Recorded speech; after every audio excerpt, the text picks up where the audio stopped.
Welcome back to a new series and a new year, and a happy new year to you all, and welcome to all the new subscribers that we've picked up during the Christmas period.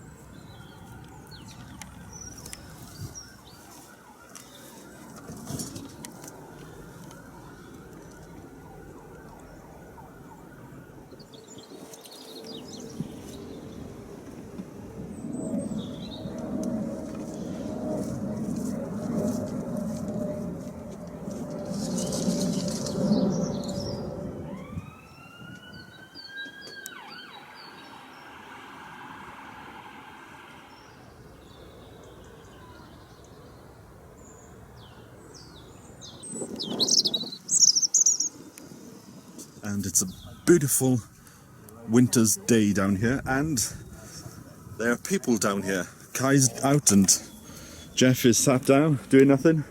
There's Kai. I've escaped. I'm resting after heavy digging. Today I have been preparing my potato bed. What potatoes are you doing this year, do you know? This year I've got Desiree, Cara, Charlotte. Is that better? You've got the sun in your eye. Yeah, I've got the sun directly in my eye. Charlotte, pink fir apple, rocket, and international kidney.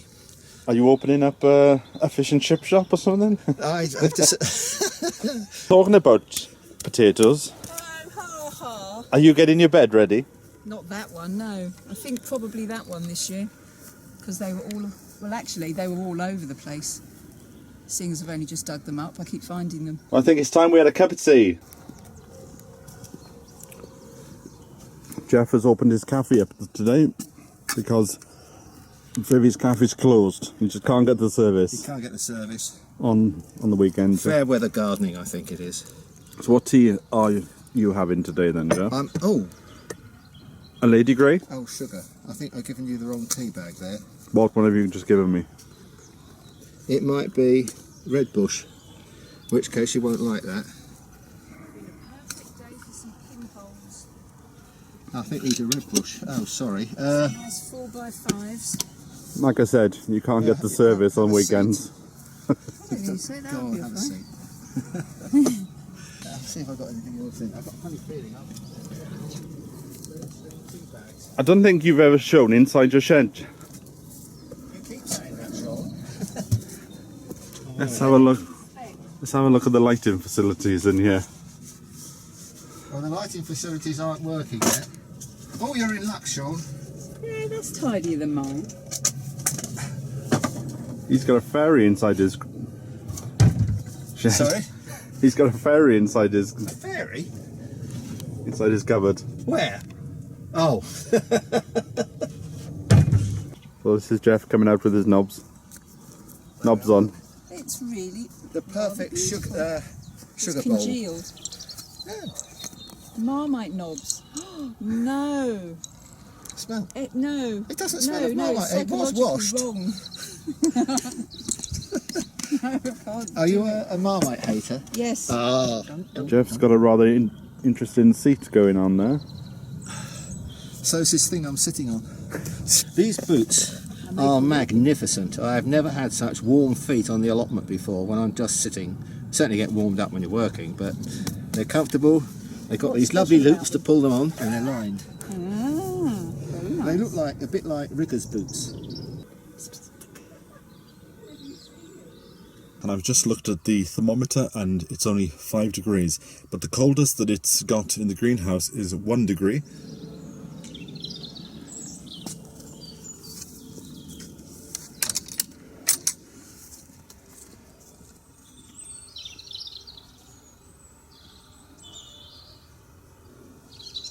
I've noticed that my rhubarb is starting to put on some growth, and if you want to force the rhubarb to get an early crop, just put an old bin or something over the top of the crowns, just like that, and just to exclude as much light as possible.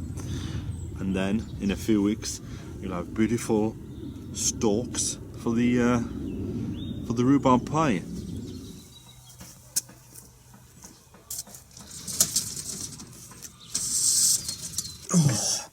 The temperature's dropped rather a lot, so I think it's time to pop the kettle on. It's a good job I've got this kettle down here. The temperatures in the afternoon are dipping really quickly. It's now 3:30 and I won't be down here for much longer. This turned up in the post today. It's a mushroom kit, and it's turned up and everything is done for me. It's just in this compartment, in this pot, and all you do is you just take this bit of plastic off the top there, and if you look inside you can see there are actually some mushrooms, and all you need to do with these is to keep them indoors in a light frost-free location out of the sun, and just give them a squirt every day to make sure that the top is moist, and hopefully by the time I see you in the next episode I'll have some mushrooms. All of a sudden the sun has just suddenly come out and it's getting quite warm, to be honest. So what I'm going to do next is, I've opened the greenhouse, but I'm going to open the window as well. There we go. Temperature at the moment 32, nearly 33 degrees. So I'm going to open this window, but unfortunately my automatic system has broken down.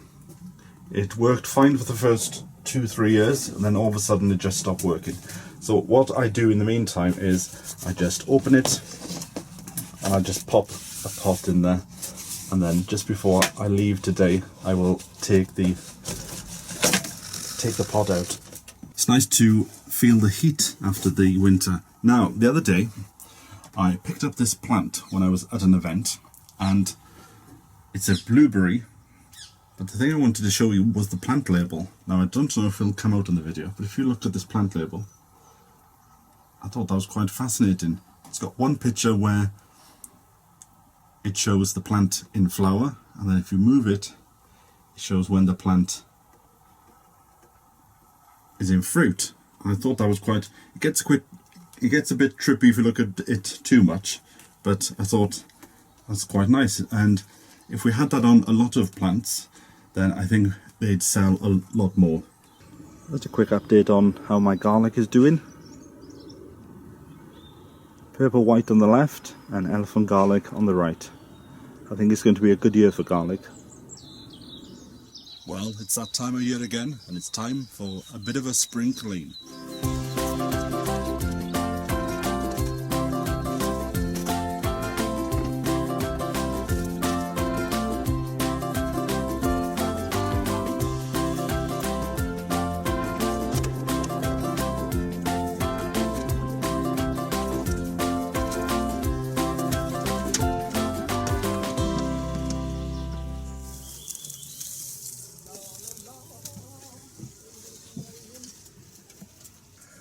Well, it's getting a bit cold now. It's 4:30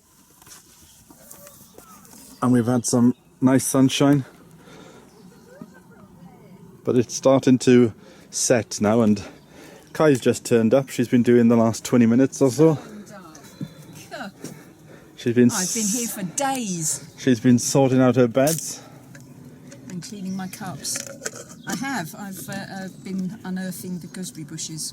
Do you want to show us the honey pots that you've just had? The honey pots. She's just bought some of this from the local beeman. Which is beautiful. But have a look up against the sun. Look at the colour. Look at So that. don't drop them. Different batches, different times of year. So just before I leave, I'm going to close the greenhouse, but look who's outside enjoying the last moments of sunshine. Have you enjoyed it today? So I'm going to close the greenhouse window. I'm going to reset the temperature. Look at that, 32 degrees today. It's been a beautiful spring day.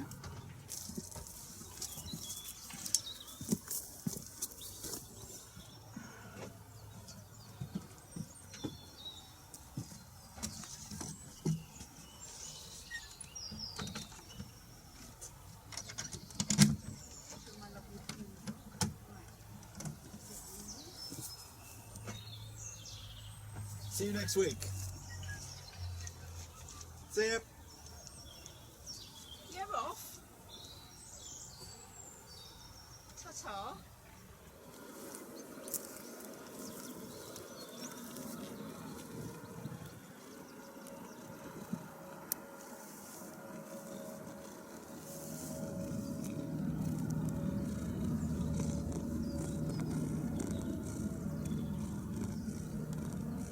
It's getting quite cold now, and it's 5:30, so at least the nights are starting to draw out, even if it is getting a bit cold.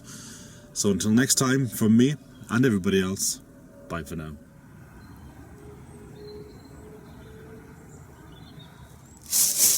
I've been collecting these pots over the last few weeks, these ones with drinks in, and what they're quite good for is for putting on the top of canes. If you have a cane in the garden, then it's safe to put one of these on top, because one of the most accidents in the garden is people poking themselves in the eye with canes. I just want to bring you up to date with something I did last week. Now, if you remember, I had some mushrooms. Well, what a difference a week makes. Now, I could have picked this one earlier, but I wanted to keep it and show you exactly what you get in a week.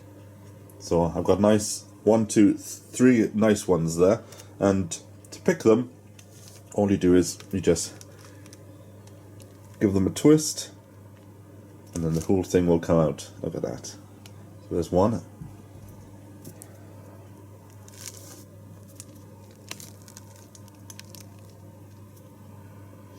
The smell is beautiful, and now for the big beast.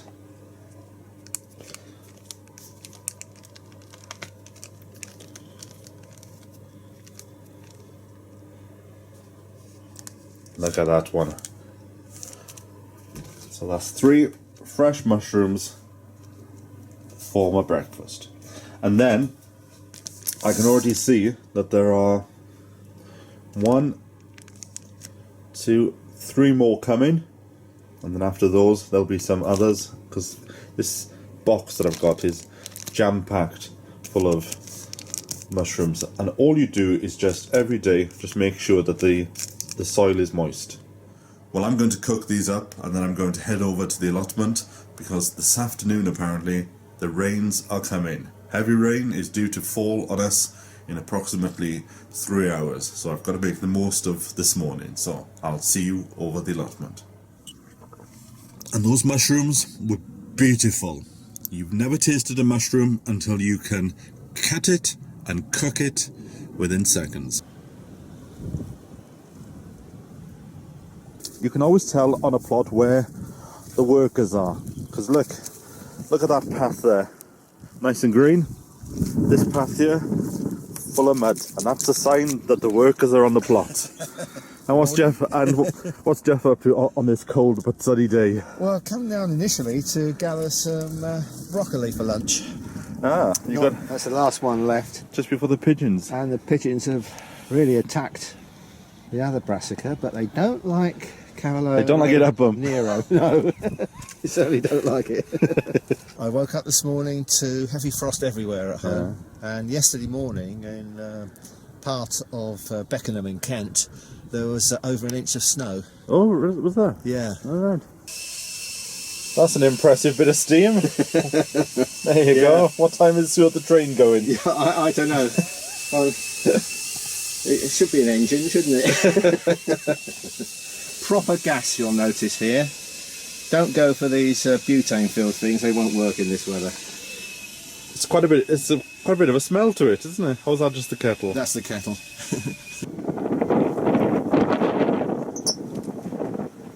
Well, Jeff and I have been talking for so long that it's suddenly dropped to 8 degrees, and it's really cold with this wind that's flying across the allotment. So I'm going to pack up and head home. So I'll see you next time.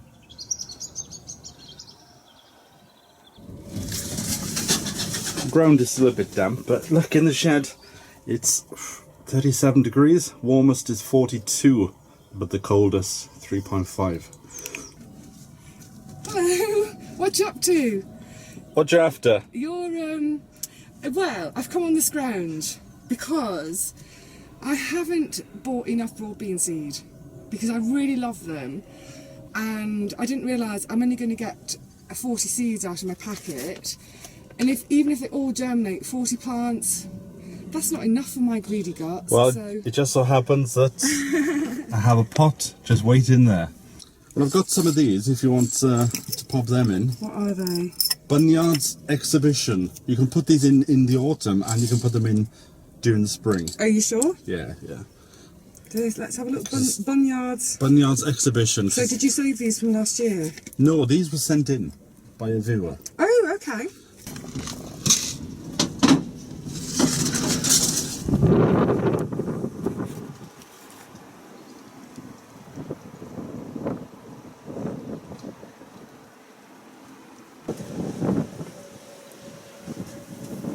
It may be sunny, but it's windy.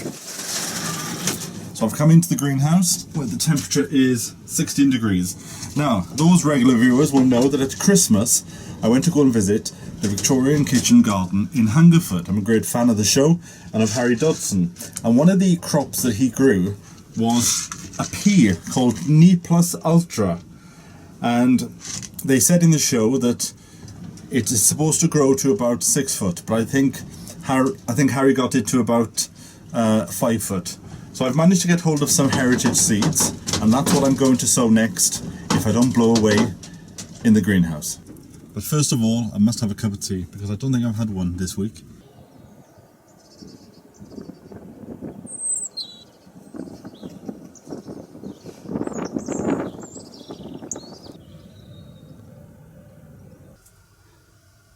So just remove all these lids.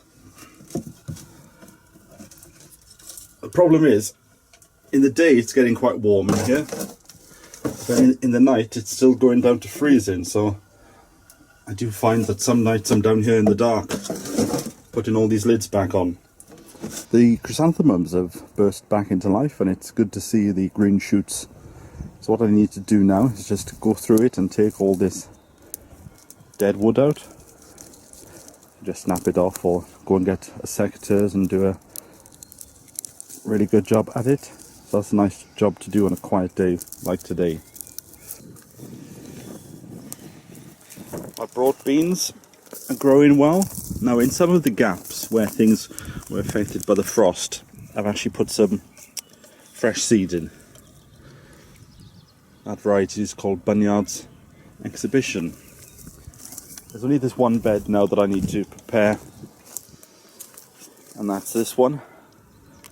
I might just leave that until after the Edible Garden show because everything's a bit busy with that at the moment. And in the cold frame, if you remember last autumn, I planted some cabbages. There they are. Literally in the last few days, with all this heat, they've just shot up. And here is my garlic.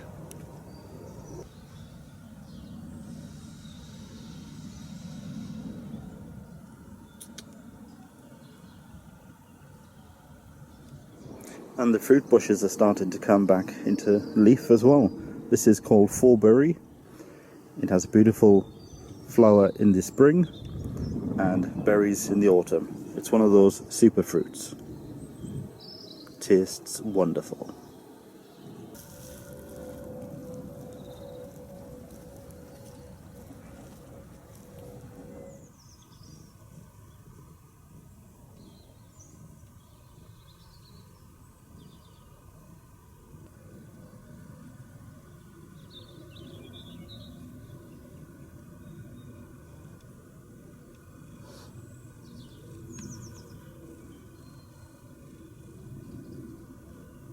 Now you've often heard me complain about planes that are flying over. In fact, there's one just about to come over now.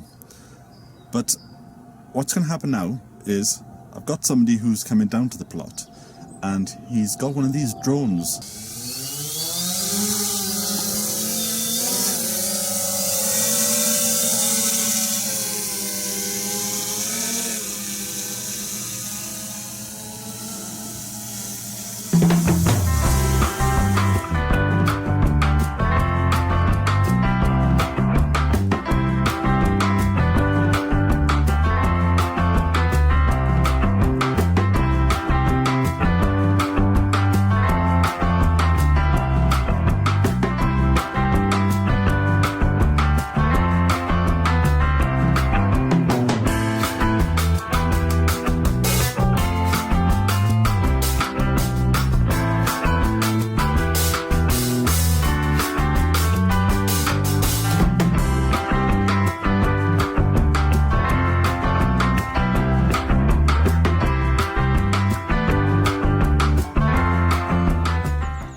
This is the day after the weekend before.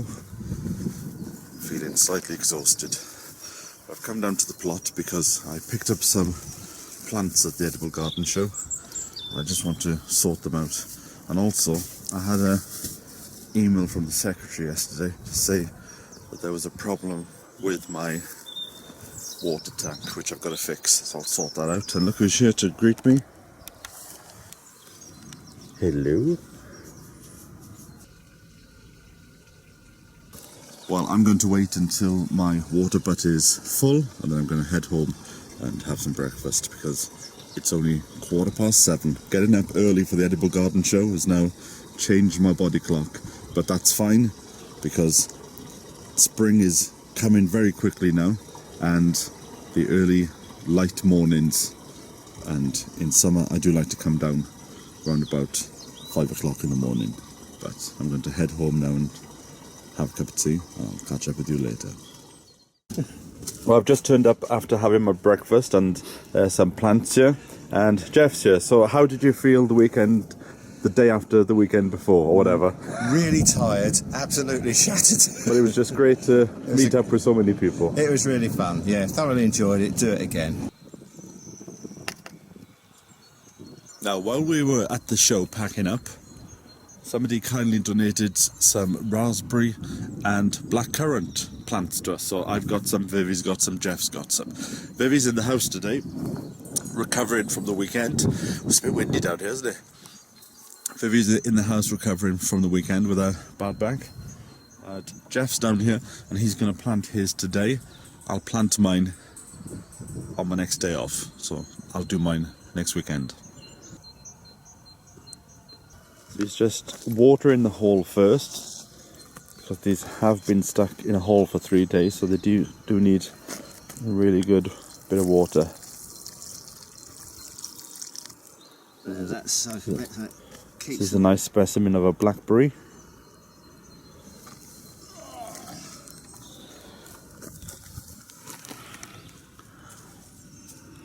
Oh, it's spreading out roots there too.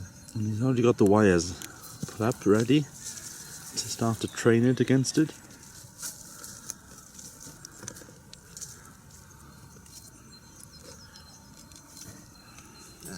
Is that deep enough?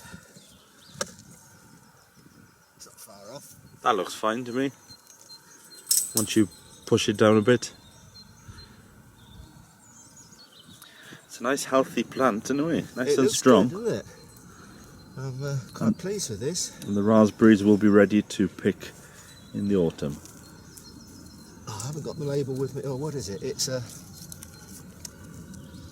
blackberry. Bear with me. Doratissima Mont Blanc. Sweetness, sweet and sour. Ripeness, harvest period is August, September, October. So they'll come into harvest when Jeff is away. So I will look forward to testing them. They're going to come into harvest as I return from my holiday.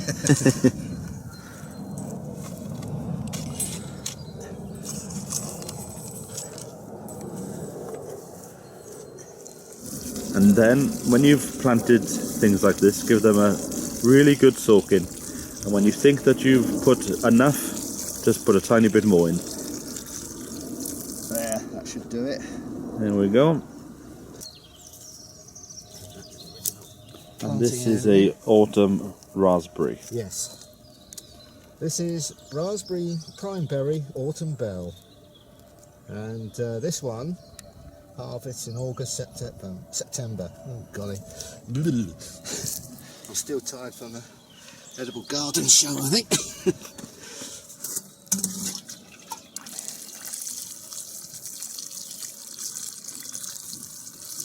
Well, we're going to have a cup of tea. Now, we've been talking about the Edible Garden Show, so let's jump back 4 days and have a look at what we got up to at the Edible Garden Show, and I'll catch up with you next week. Bye.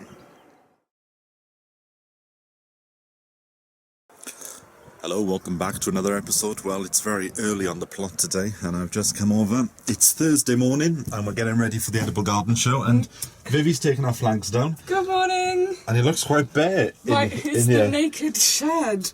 Look, no tablecloth, no bunting, no blankets. We're just collecting some bits and bobs in order to take up this afternoon, and my shed door doesn't look right without my sign. no, she's taking the sign down.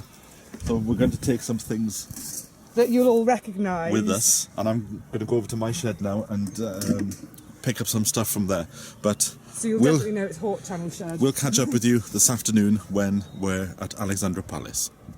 Well, we've turned up at the Edible Garden Show, and unfortunately the shed is still flat packed. We were expecting the shed to be built, but Vivi's got a band back today, so she can't do anything. So a deliberate mistake. We're just waiting for Pedro or somebody to come and Someone's hopefully gonna come build it. Get some tools out.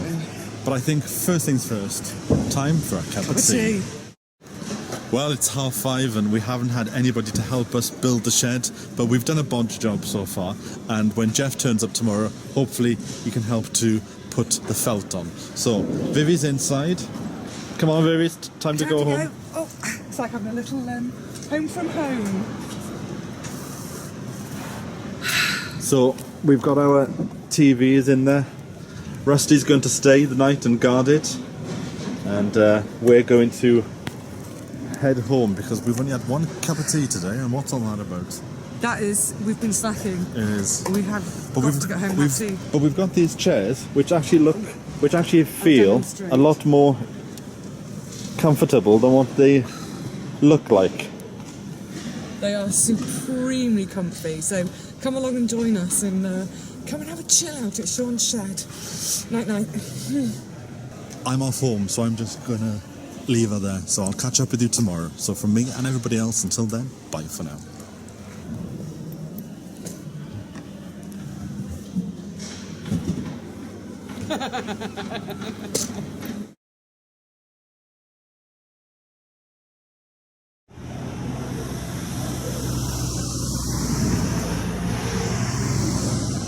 Do you just want to come in just to there, come on, there.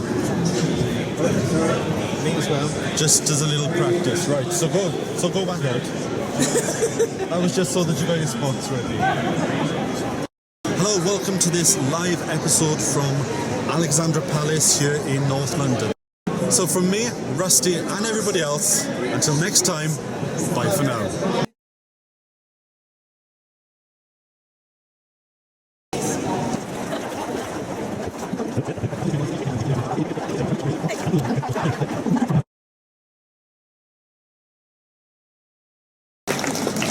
Next is the best gardening blog. There are lots of great bloggers who really want to share what they're doing, and as a fellow blogger it's great to see that more and more blogs are coming online. The third place is the Hawk Channel. Sean?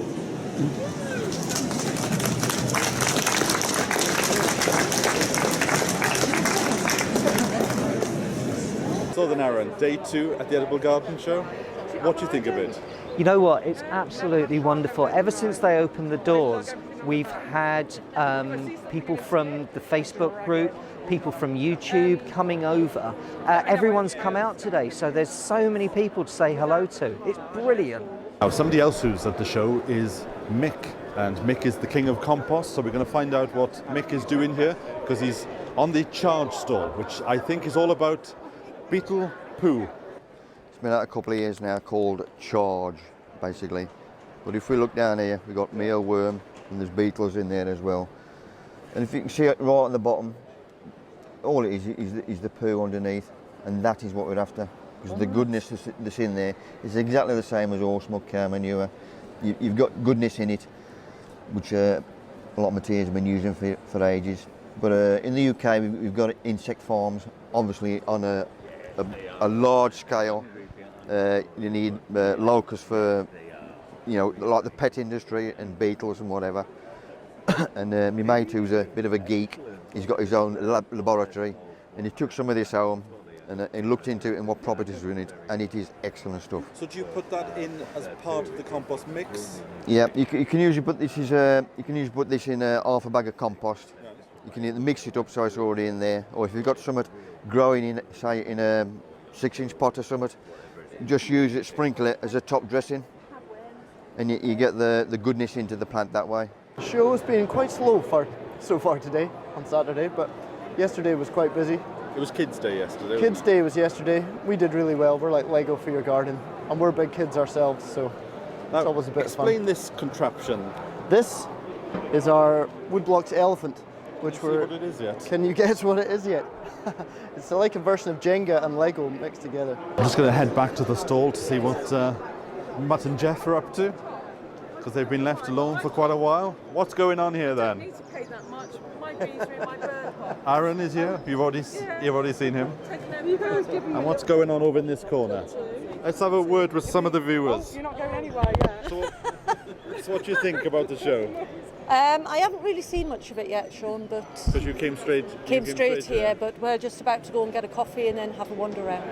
Now, if you remember, I think it was about last year or the year before, we featured an apple on the show, and it was one of these red apples that when you bit into it, the redness went all the way to the core. Well, that company has got a stall here, so we're just going to grab a quick word with the breeder of that apple. Well, the breeder's a bit busy there, selling his wares, but we're going to have a quick word with Fran. I would keep an eye on the pink lemonade. Now, we have been shouting about this for a while, but actually in James Wong's new book, he's promoting the pink lemonade, which is the pink blueberry. I do quite like these plants. The labels are fabulous, but they do make your eyes go a bit weird after a while. But it keeps life interesting. Smile, you're on candid camera. And then you can start growing things into it. It is so exciting, isn't it? It is. So you've got all the seeds that you need. Most of the stuff, yeah. Maybe pick up a few. I've been spotting a few things about that muscat. I thought I didn't need anything else. I've been wandering around thinking, I think I actually need that. Vivi's just running off for her first visit to the toilet, and Jeff's packing up. How have you felt that the entire weekend has gone? I think it's gone pretty well as far as our channel is concerned. We've managed to get so many new subscribers, it's absolutely wonderful. The show itself has been quite interesting, though I've not had much of a chance to get around and look because I've been grabbing people to explain all about the horticultural channel. How's your back? My back is absolutely shattered. I'm totally knackered. Vivi? Yes. How have you felt about the show? It's been fantastic. I've really got a kick out of meeting everyone. Just all these people that we've kind of feel like we've known for ages through comments on videos and chat on Facebook, coming up, hugs, chatting about our excitement for the year to come. It's been fantastic. What about you? Well, we're going to pack up now because we've been up since 5 o'clock this morning. So from me and everybody else, until next time, back on the allotment, bye for now. Happy Easter to all the viewers. So what's going on over here then?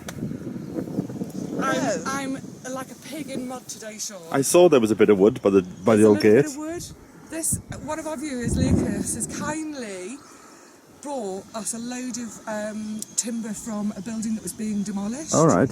That's going to be the new shed. Yay!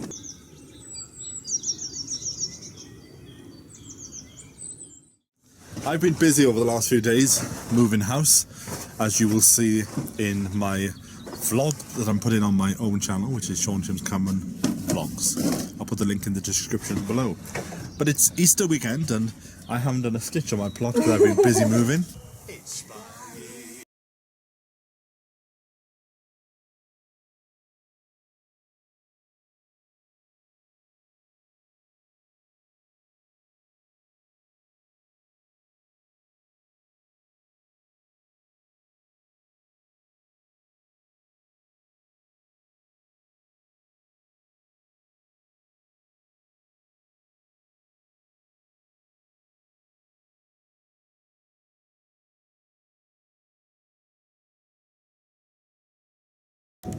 My seed sowing into the shed, I think. Everything's growing apace now. Now, I did want to put these out today, but there is forecast of frost tonight, so I will leave them. And I'm going to start considering putting some whitewash on the glass, because it's getting rather hot. If you want to do crops for winter, then you have to start thinking about them in June. A lot of people get caught out because they start thinking about their winter crops in September, and it's too late then because you need the plants to be quite mature. This is called Prince William, and beautiful flowers, nice to see it. I've come down just to make sure that the greenhouse didn't get too hot. It got to 48 degrees, and look at this, you wouldn't believe this. Show these black seed trays. Look at that. That's actually melted in the sun. But the flowers, they seem to be really enjoying it. In fact, I'm going to have to come down this weekend and start transplanting.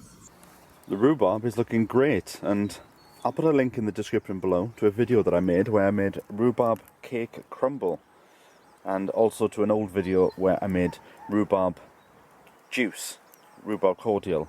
But there's so much in this first crop that I'm actually going to pick some and take it into work, because it's my last day of the old job today. So I'll cut some and take it in, because some of the girls in the office, they do love a stick of rhubarb. It's a beautiful day today. You couldn't get it any better if you planned it. Besides the cats that I grow, I've got a load of seedlings waiting to go in. These are some tomato plants and some onions. I'm going to have to wait for Jeff to finish so that we don't get the noise of the strimmer in the background. Rusty's got a good idea. Just relaxing in the shade.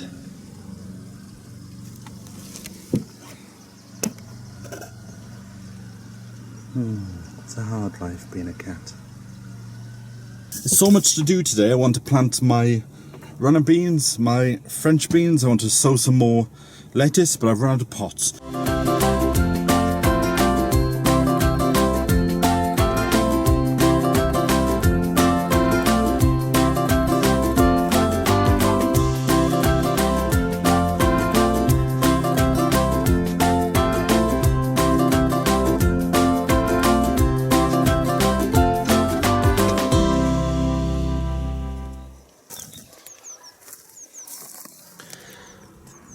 Look who's over here enjoying the sunshine.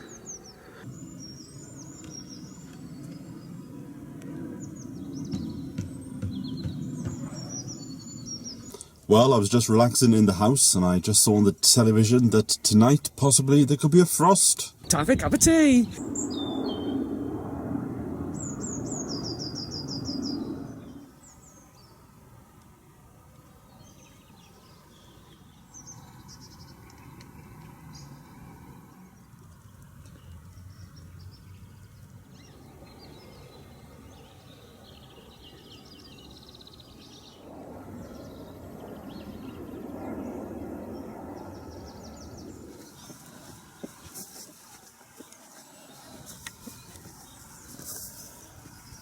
Hello, can I help you? It's nice to see that bits of the garden are now coming back into life after what wasn't a cold winter, but it did seem to be a long winter. I'm having a day out at the Harrogate Spring Show, and we're off on the shuttle bus to the showground. One of the highlights at the Harrogate Spring Show is this 1940s allotment, which has been created to celebrate the 70th anniversary of VE Day.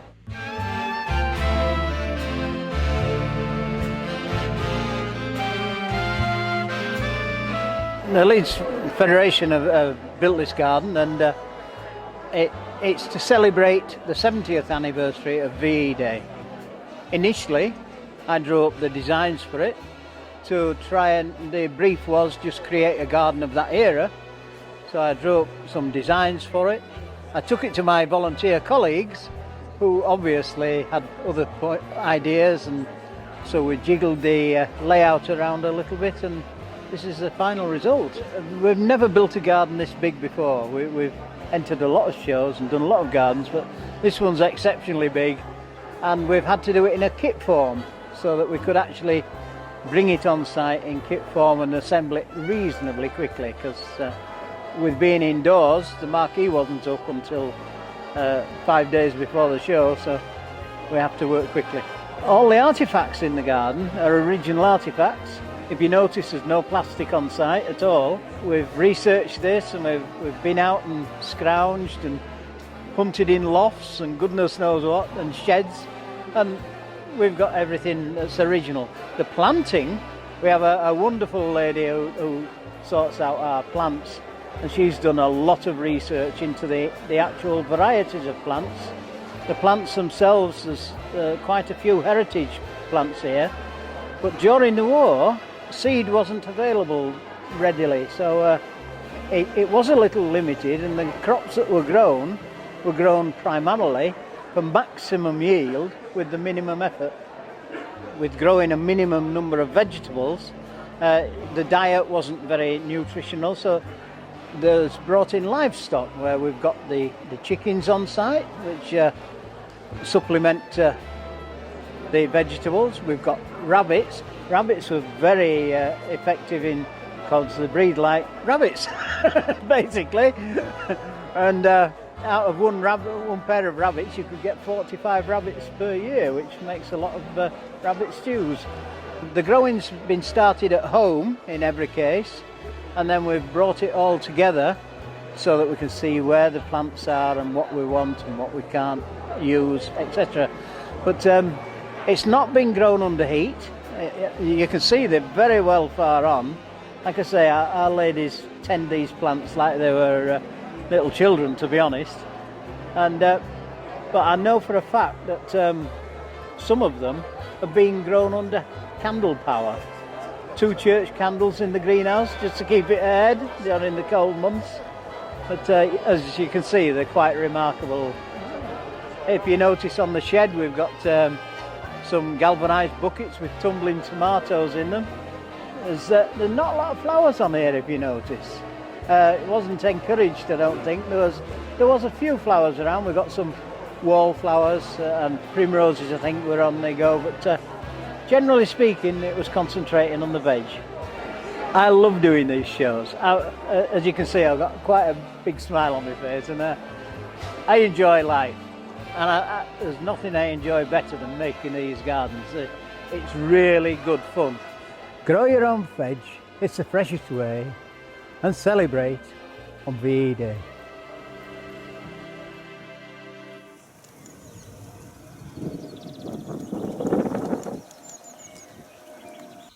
It's a grey and overcast day on the allotment today.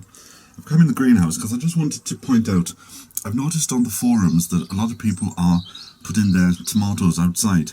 It's far too early if you live in the UK. I'm in the south, and I'll be putting mine out second week in May. So if you live in the north, leave it till the end of May, beginning of June. Because look, last night in the greenhouse, it got down as low as 2.4. And even though that's not freezing, it can actually affect plants. And this is indoors, so this has got protection. So outdoors, it would have been even worse than that.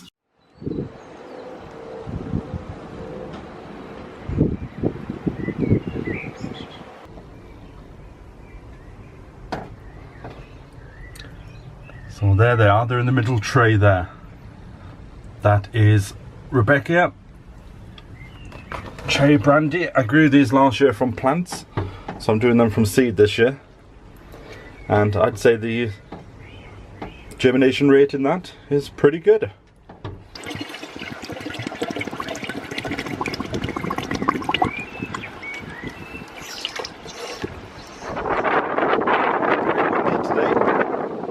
Another way that I keep the greenhouse cool is to put some shading on top. There'll be a few more weeks before I put the whitewash on there.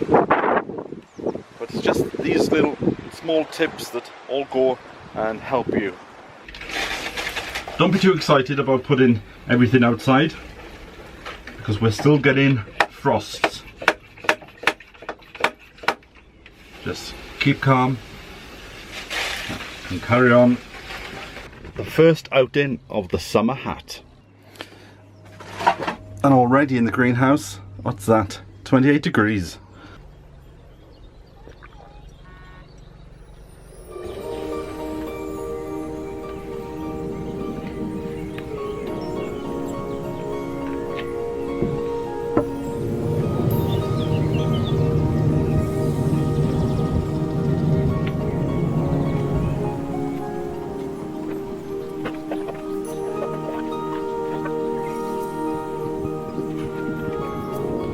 Now, I was just thinking the skip that I've ordered won't be here for another week or two.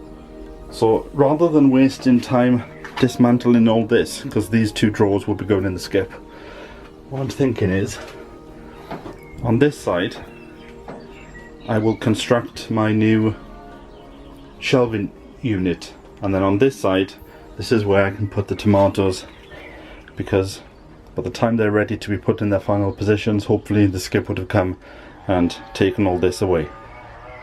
I've got one of these shelving units, cost me £11. I'm not too bothered about the plastic because it's for indoors, so I'll just construct it, and if you look after these, they will stay around for a few years.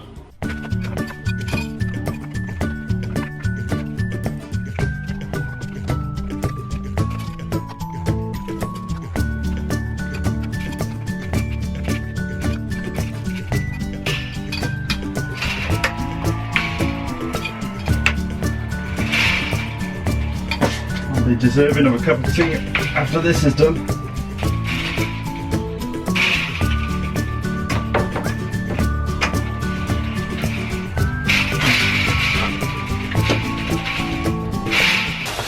I think I've gone a bit overboard when it comes to pots.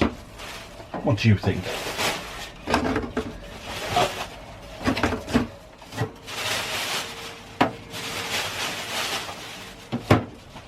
Just a few. Can you ever have too many pots? Ah, Vivi's just turned up. Time for a cup of tea.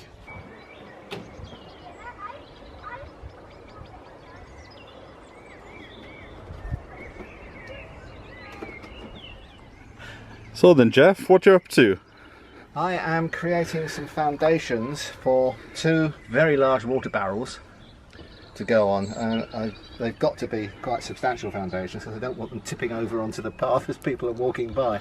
Is this because you're trying to make some space on this side? Yeah, so making space that side for Svetlana to put her shed up, and we have to have a minimum of 2 feet between sheds so we can get there for access for maintenance, etc. So I'm moving my water barrels, and Vivi is behind you being a silly person dancing. So, No, carry on. what are you up to then, Vivi? This. A few months ago, you'll remember that I sowed some asters, variety pom-pom mixed. And look, they've turned into some beautiful plants. So I'm going to pot them on, and rather than put them into their final pots, I'm going to put them into these cells and grow them on here for a while. Mainly because of space.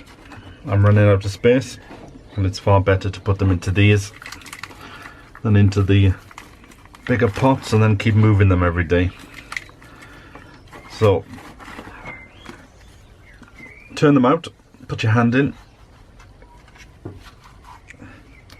look at the roots on there, they're just gagging to get out, so just pull them apart. I'm going to put them as singles. I'm giving it a good watering before I've done this, and then it's a simple case of just making a hole, popping it in, then firming it in, and if I need a bit more soil I can just pop some around the side, and then they'll stay in here until it's time to put them in their final positions outdoors after the last frost in around about a month, I think. So this is what we've ended up with. Everything in nice rows and lots of seedlings coming on. In my top bed here I have a nice crop of cabbage coming on. Look at them. There's a few bits of weeds in there, but they're doing fantastic. I'm going to keep the lights on for a bit longer because we are still getting frost. So there we go. My broad beans, I can hear the bees. The bees are busy buzzing in there. Look at them. This is called Bunyard's Exhibition. Sowed them October the 19th, planted out November the 15th. If you just look in there, you can see that there's actually some beans starting to grow. What's this lump? I'd left the spade in, so we had to lift the whole thing off for me to rescue my spade. That'll teach you. So anyway, it's in position. So then, Jeff, what's going on? Today I have planted out my my bean seedlings, and I'm now protecting them with fleece. Runner beans? Runner beans, yes. I've got, no, not runner beans, sorry. They are French climbing beans. Blue Lake and Cobra. And if you poke your camera down in the top here... Now, you've done Cobra before. Yes. Tell me about the Blue Lake. Blue Lake are quite similar. If you cut the beans in half, you can see that, I can never remember which way round it is, one of them is shaped differently to the other, the cross section, and but they're both delicious. I grew Blue Lake for years and years, loved them, and then I went on to Cobra a few years ago and found that they were slightly sweeter, and I used one, we're having a roast dinner, and I used the other one chopped up, cooked and chopped up and put into salads and things like that. And because we are at a critical stage where we could still have frost, you've just covered them with a bit of frost. No, cover them with a bit of fleece. Cover them with a bit of... I think it's time for a cup of tea. I think it is indeed, yes. It's quite hot in the greenhouse today. So one way to cool the temperatures down, as well as opening the windows, is just to throw some cold water over the floor, just to bring the humidity down a bit. Cup of tea! Well, I'm just about to go home, but I thought I'd harvest a cabbage.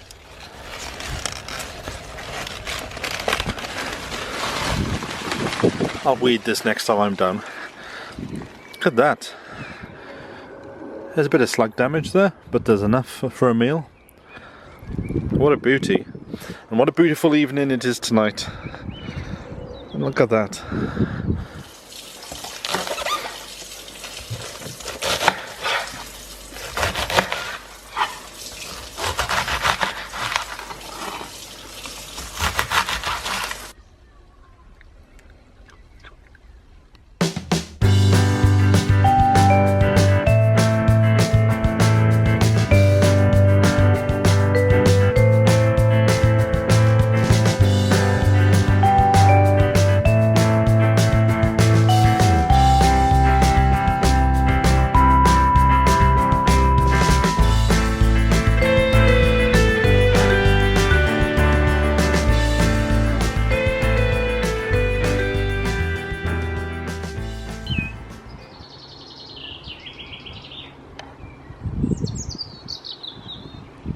Well, it's midweek on the allotment. I've just come down just to make sure everything's okay because it's been really hot today and I was worried about the greenhouse.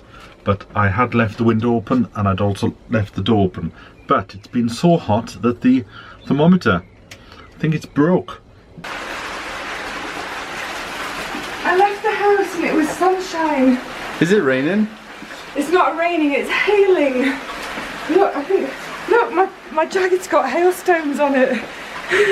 So, do you think this is going to harden my basil off? And the first of the squash I brought down. Do you think it's... Can I just ask a question? Why are you in your undercrackers? I think it's time for a cup of tea. It might be time for something stronger than tea. It's horrid. Look at it. I thought I timed it, Sean. There's a bit of thunder. Run for the sheds! Run for the sheds! Run for the sheds! Oh. And that is naughty weather. Is the camera okay? Look at those clouds. They are bad clouds.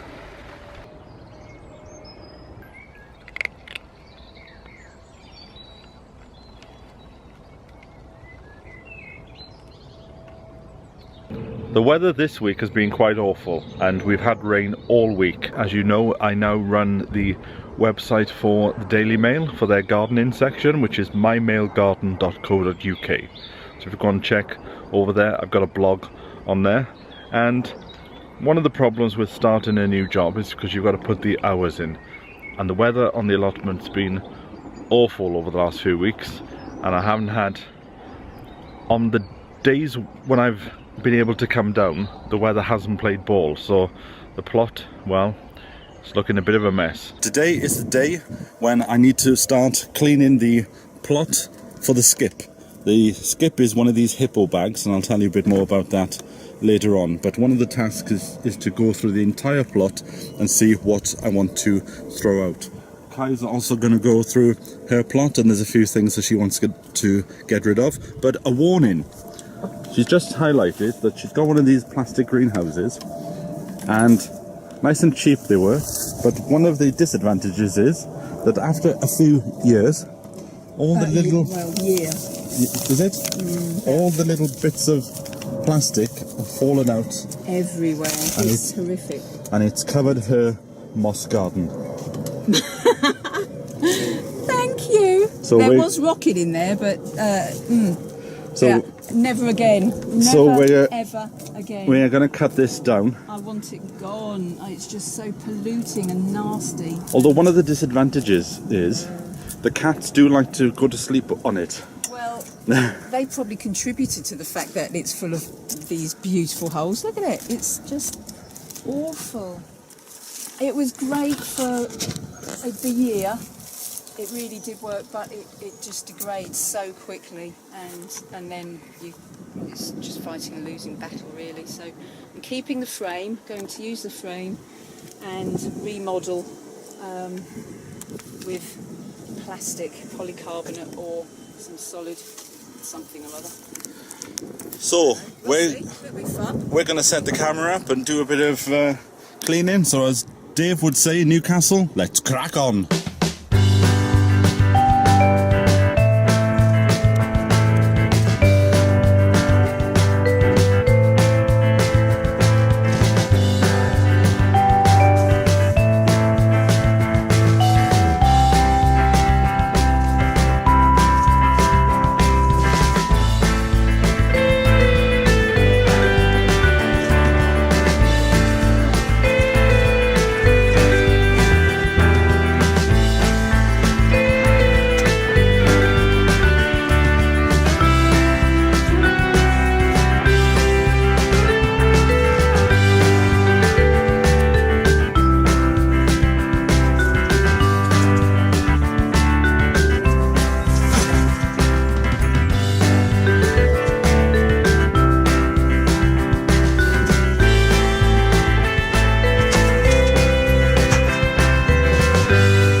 This bag turned up in the post this morning. It's a hippo bag, and it's actually a skip. They're coming in a few days to collect it, so I haven't got long to fill it up, and that's because I wanted it to turn up and I could fill it and it could be gone from my property as quickly as possible.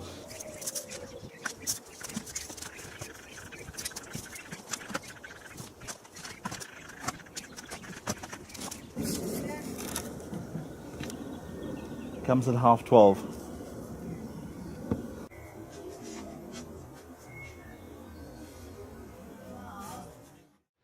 Well, apparently this afternoon the rain is coming, so this morning it's a good job that there's a bit of sunshine, because we are moving some of the rubbish off my plot, and I've stacked it all up here, and there's quite a bit of it.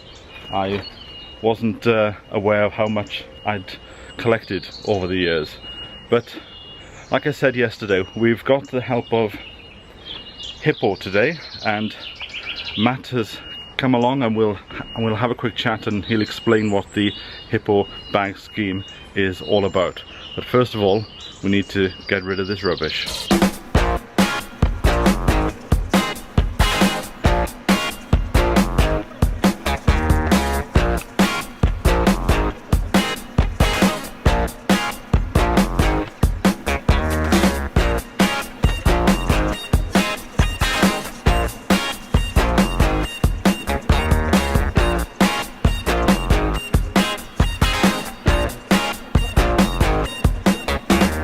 Well, we filled the bags up, and I was actually quite surprised that we managed to get everything into the one bag.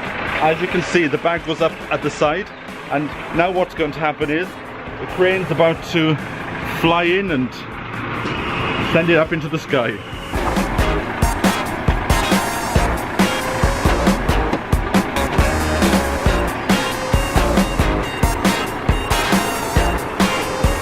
So just explain to me the process then. How does it all work? It's a very simple process. Simply buy it, fill it, Hippo collects. So you can buy either through online at hippobag.co.uk or through one of our national retailers.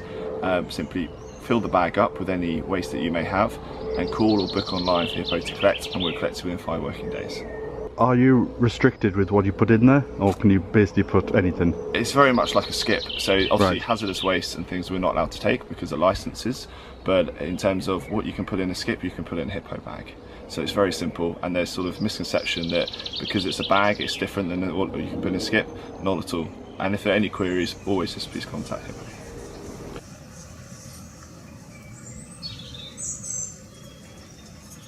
Now that all the rubbish is gone, it's a case of cutting the grass down and having a look what I've got to play with.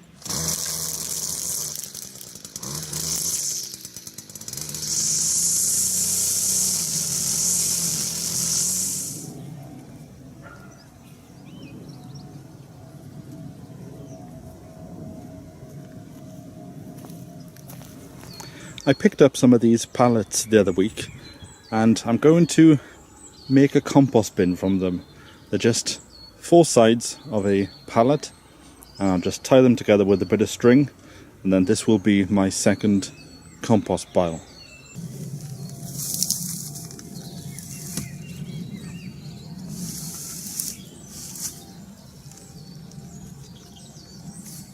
I'm just putting it here for the time being, just to work out size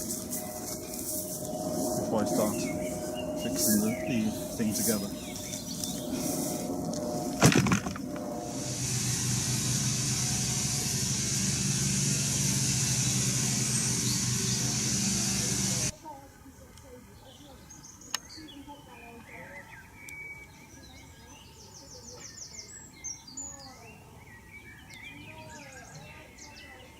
When cleaning the garden, you've got to be careful when you remove things, because you might just stumble across something.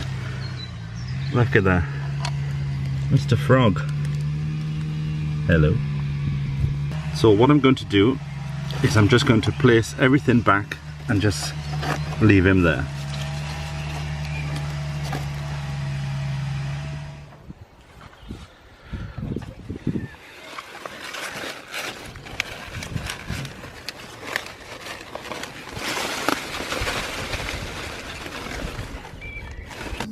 Let's get on with it.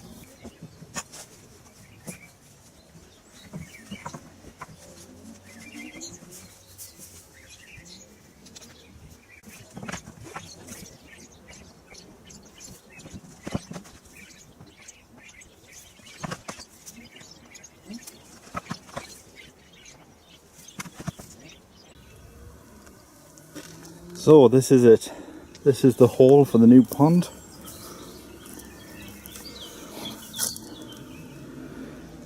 What I'm going to do is I'm going to cut out these middle braces.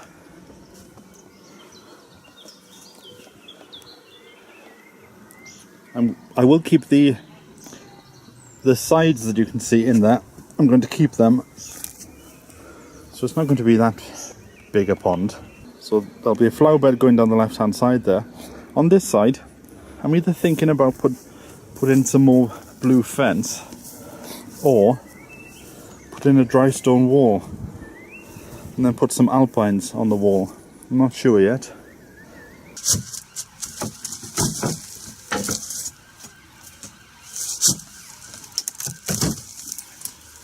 I don't actually want to take the whole thing off. Just want to get this plastic off.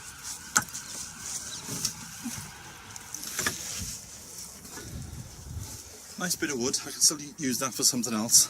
Let me just put that behind you.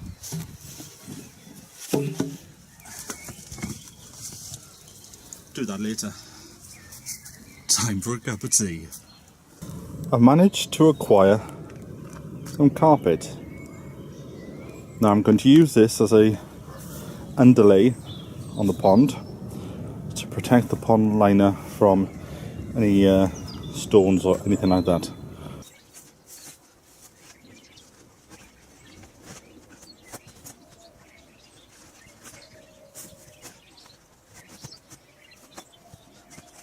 But I'm just thoroughly worn out, so I'm going to pack up, and my back is starting to... I had a bit of a twinge. I bent over to lift something up, and at the base of my spine, something, bit of pain there. So I need to get back in the gym and get my fitness levels back up. So I'm going to the gym on Tuesday. Oh, it's just starting again now. I'm going to the gym on Tuesday to sign up, and hopefully, not too long, I can get my fitness back up to what it was before.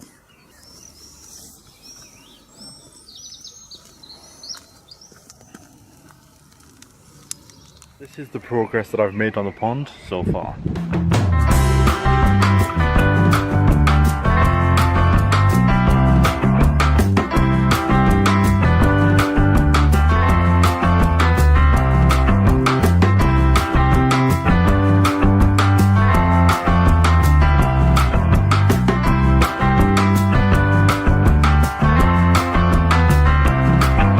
Put the plastic in. The reason why there's grass here is because Jeff's just been over to cut my grass for me. But I will leave it like that for a while for it to settle in before I trim the edges. But I'm going to put a fence here just to be sure that nobody falls in. So I'm going to measure the fence, and then Jeff's just offered to go down to the hardware store to go and pick up some bits of fencing.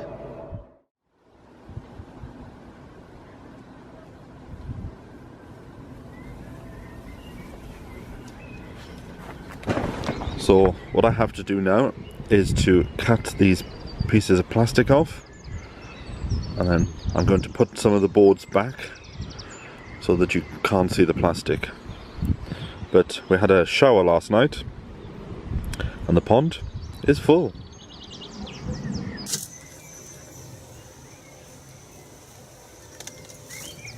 Now in this bed I was going to put summer flowers, but I'm now thinking it might be the perfect place for the roses. Now because these are in pots, they're easier to pot on. So we just remove it. Have to be careful because there's thorns on this one. This variety is called Victoria Pendleton. Nice orange flower. It's a case of just taking some soil away for the hole. It's very windy down here, as you can probably hear. And then just deciding which face, I think that's the best face.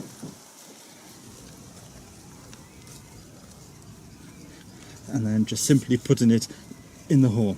You can plant roses if they come in pots at any time of year, but if you get bare root, then you plant them during October, November, all the way through to February. And what I like to do is I like to plant it with a knuckle above the soil.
Oh,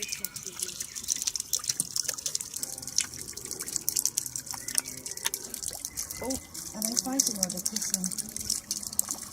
Sure, I want to get in. So then, Vivi, what do you think of the pond? I'm absolutely loving it because, firstly, the sound is lovely. But look, there's frogs there on the lily pad. There's a frog tucked here. The newts are so active, and I just love watching them swim. They're just, it makes you want to get in with them, doesn't it? It's absolutely lovely, and it's quiet. Just that little trickle. It's such a lovely spot, Sean. But what I think,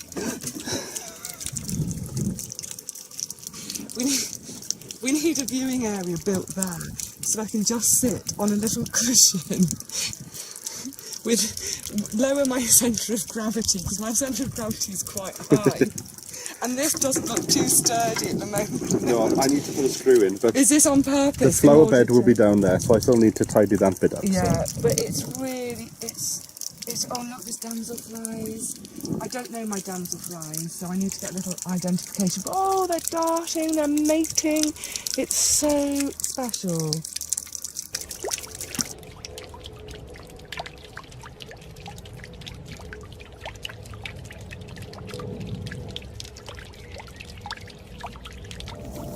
I've started lifting my garlic, and these are two nice bulbs, and normally I would leave them in a bit longer, but I just found that the plot holder next door to me, they've been spraying this morning, and some of the spray has come over onto my plot. It's a windy day, you shouldn't be spraying on a windy day, so I've lifted these, and I'm going to lift the elephant garlic, which I've left in order to show you. Now, I did put these in quite deep, so I'm going to have to just take the soil away. Whatever you do, don't just grab it and pull. Move it around. This is the elephant garlic. I put 3 in. I've already harvested 2. And this one I'm actually going to give away to somebody else on the plot. So I've just loosened the soil beneath, and there we go.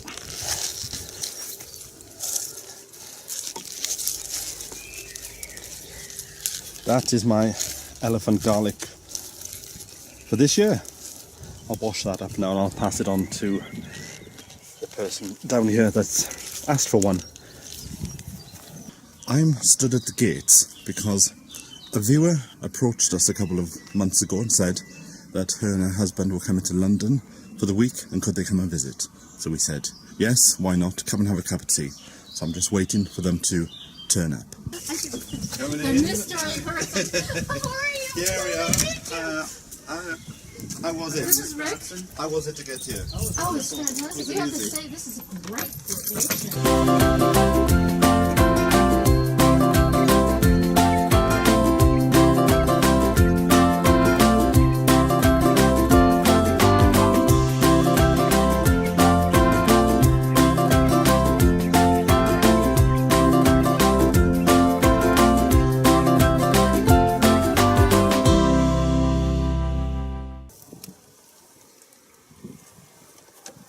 Who was that?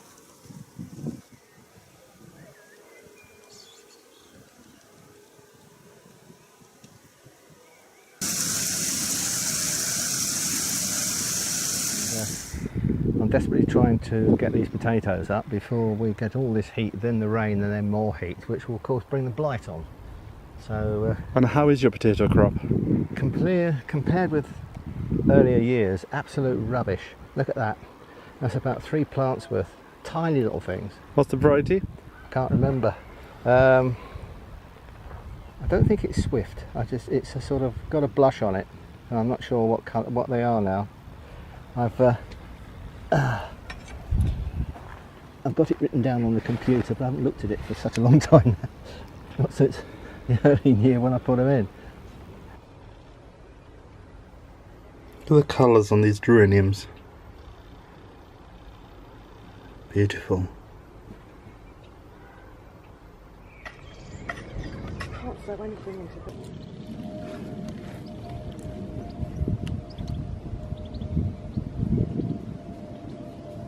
Just turned up on the plot and look, the lily's in full bloom. There's a few more buds coming up around the side of it, and I'm guessing they'll be in bud by the end of this week.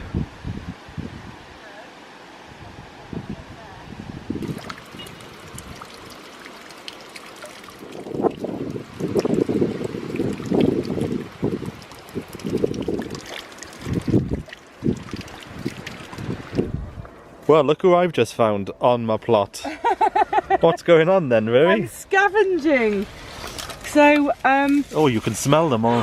they're beautiful. I'm on the Ribena plant. And because I have no interest in doing anything with them this year, because I'm still eating from the pots that I did 4 years ago. No, your jams, Sean's jams a couple of years ago were absolutely gorgeous. So Vivi's doing a bit of collecting down there. But what I'm going to do, I'm not going to make these into jam because I don't have a hugely sweet tooth.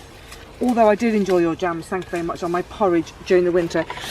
What I'm going to do with these little babies is I'm going to open freeze them, which just means that basically, look, I'll use a fork to run down here to get the berries off the stalks. Then on a baking tray or some such thing, put them in the freezer for about 20 minutes, they'll be frozen. Then I'll put them into bags. The idea of doing the open freezing is that you don't get a clump, you get nice loose berries. Then throughout the autumn and winter, I can grab a handful and whack it in the blender in the morning for my smoothie before I go to work. Yum, yum, yum! So you just get your sprig and you turn it upside down, so you pull in the berries off backwards and they come off easier that way. So I've come home and the white currants, I don't know what to do with them at the moment, so what I'm going to do is I'm going to freeze them and put them in the freezer. But first of all, I just want to weigh them. So the weight is £3.12 or, where's the other one? 60 ounces. So that's the first harvest of the year, 60 ounces of white currants. Now the books will tell you to put each of these individually on a tray in the freezer. Well, nobody's got time for that, so I'm just going to put them straight into one of these zip bags. So there we are, they're all the white currants next door to the cabbage that I harvested earlier in the year, and by the rhubarb. Got loads of rhubarb this year. So there we go. First harvest of currants. Now I've only got to do the black ones and the red ones.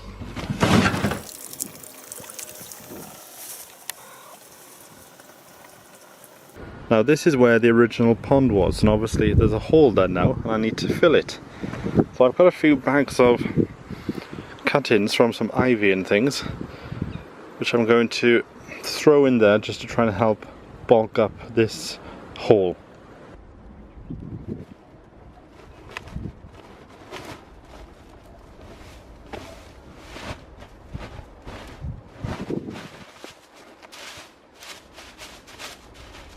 What I'm going to do is I've moved the veg truck, and this I'm going to turn into a bed.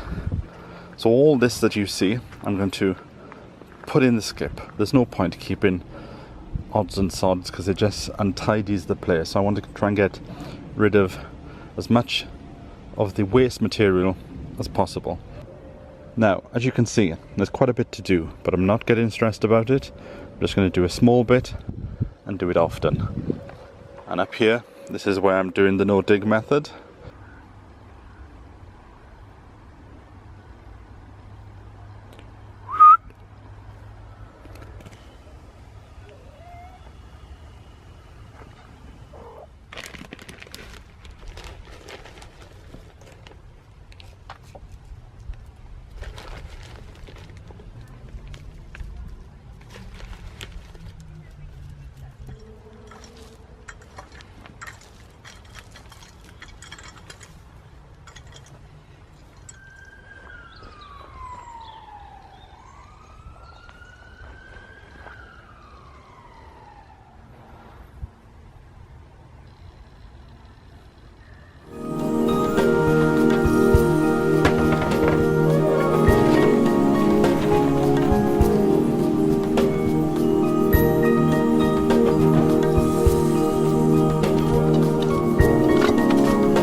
prune back some roses. Now, as you can see, this rosebud has gone. It's died. So in order to cut back, you need to follow it back to the central stem. Just give it a snip. Try and make a clean cut, then throw that away. So there we go, that's the final hanging basket. I will give it some water. I'm tempted to leave it indoors for a few days because the temperature is dropping already. Yes, that's what I'll do. I'll keep it indoors just for a few days until the till next weekend, and then I'll put them outside. I've had a bumper crop of apples this year, and if you remember, this apple is called Red Love because when you eat it, the redness goes all the way through to the core, and what's good is that redness stays even when you cook it. It makes beautiful juice. Now there's a tiny bit of damage on there from ants, and any that are damaged I will use sooner than later. But keep them apart. I'll put that into a separate bag that I've got.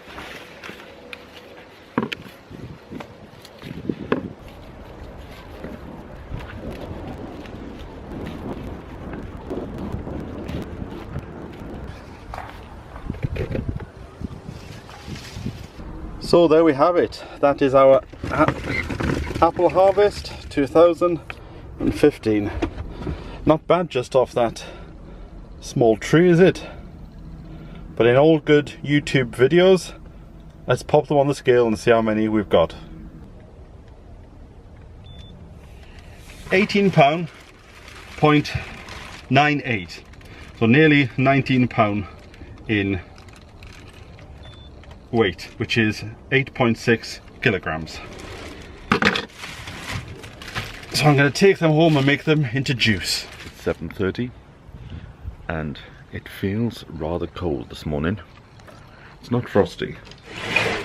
It just feels as if it could be frost. Look at that, it got down as much as 3.5 last night.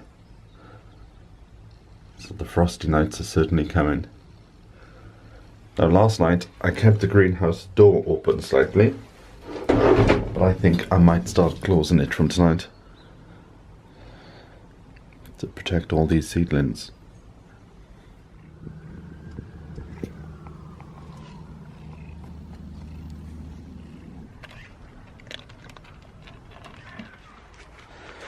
There's actually a flower bed underneath all this. If you remember, I had the daisies in here earlier this year.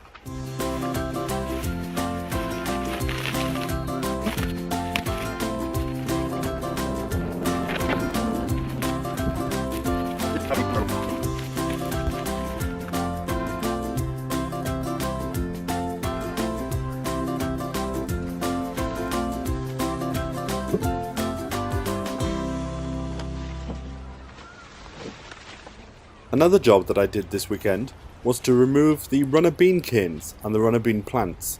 Now the plants will go onto the compost bin, and the runner bean canes, some of them I'll keep and I'll put on top of the shed until next year, but some of them are a bit too old, so I'll just throw them on the bonfire.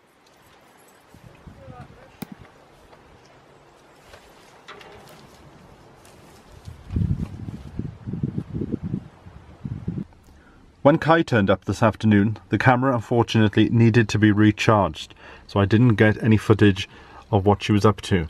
But she came down because she wanted to harvest some of her grapes, and here they are. And I took some pictures of her doing the harvest, and I've put them onto my Instagram account. So I'll put that link in the description below, so come along and follow me. Wallflowers. They come as bundles. And all you do, you might need to give them a good watering when they turn up, if they're a bit dry. Also, take the elastic band off.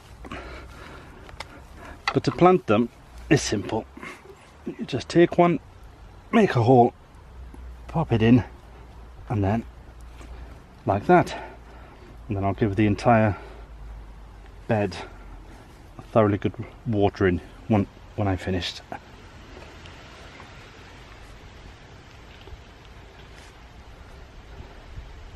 I'm doing a dice pattern so they have plenty of space to bulk up.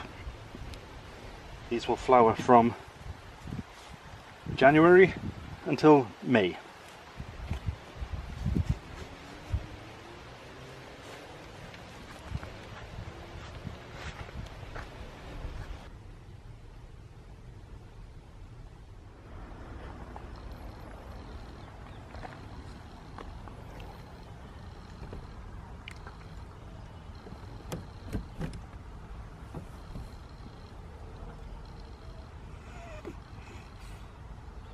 As you remember, I put 3 varieties of green manure in this year, and they're really putting on some growth now.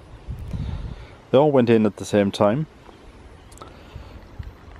This is the mustard over here, and just across the path are the field beans. I would just like to thank those people who nominated me, because I've been put up for 2 awards, which is Most Trusted Celebrity Gardener and Best Garden Writer and Blogger.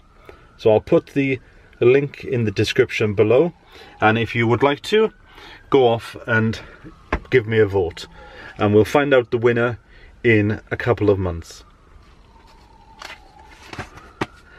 I'm feeling a bit parched. I think it's time for a cup of tea.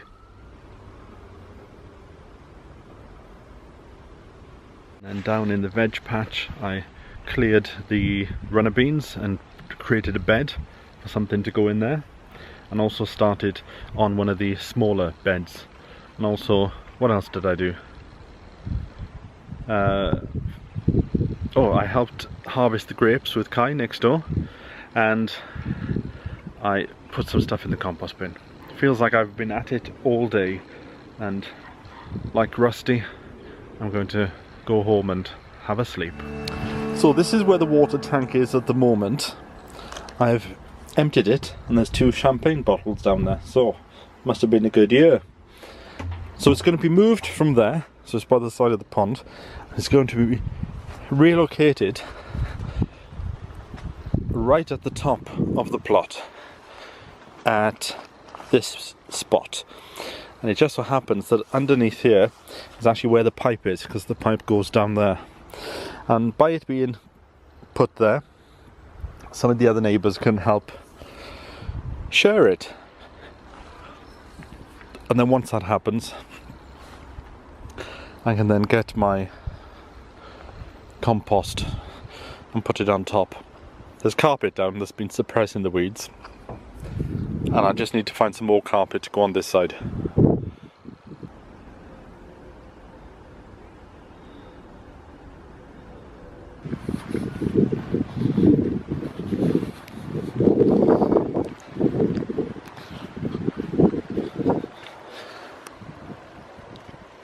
What are you up to?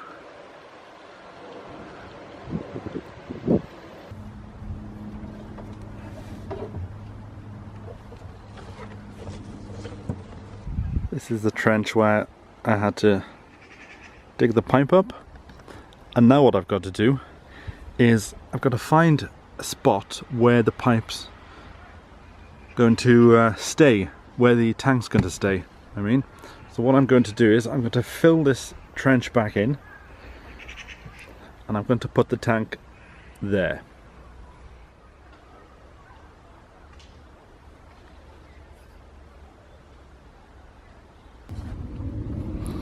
So this is where I'm thinking about putting my runner beans next year. Behind the bench, I'm thinking they'll make a nice screen to stop the wind when I'm sat on the bench. So this is the makeup of the floor here. Bark chippings on top of weed suppressant. So I don't know what's under this. Let's have a look. Doesn't look that bad. There's an ant's nest there. Keep an eye out for that. But what I'm going to do is I'm going to take this up And I'm going to dig a trench ready for next year. It doesn't end, does it? It's a full circle. So this is what it looks like at the back end now. The water butt goes there. I'll have to level all this out. And look who's taking it easy. Taking it easy on a Sunday morning.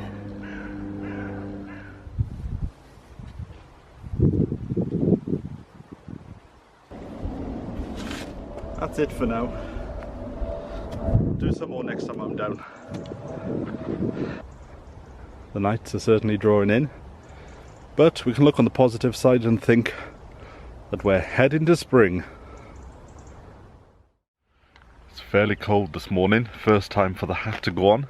Now, I was at an RHS event yesterday, and even though I've got all my seeds for next year, I gave in and I bought some more. So I'm going to go in the greenhouse and just sort them out.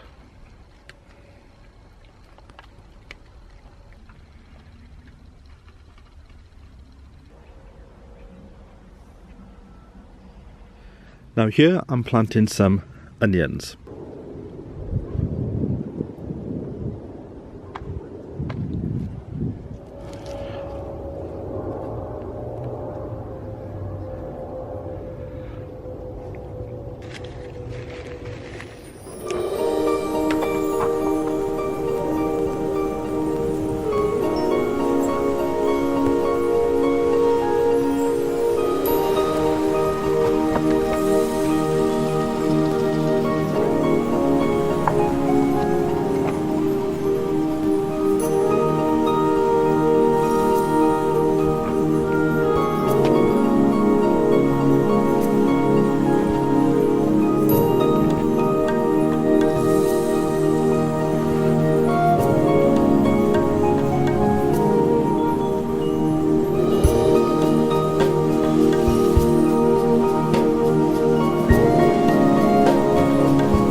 Do you ever get those moments where you say to yourself, right, I'm packing up, going home? Well, that's what I was going to do. All intention to go home, but then I had an idea. And I thought, if I put the cold frame, not the cold frame, the compost bin down there where it is, it's sort of bang in the way of where I want to put some of my veg. And trying to keep design in the head, it will sort of spoil the design of it. So I had to think, a long hard think, where else could I put it on the plot? And I'm thinking, this place. Have a look. So next door to the veg truck, I thought put it there, because the sweet corn will go on the left hand side, so I'll just have less sweet corn plants there, but more growing space up the top end. Because I don't need a big compost bin at the moment. Look who's just poking his head up through by the shed over there. So I don't need a big compost bin. And I think putting it there might be the solution.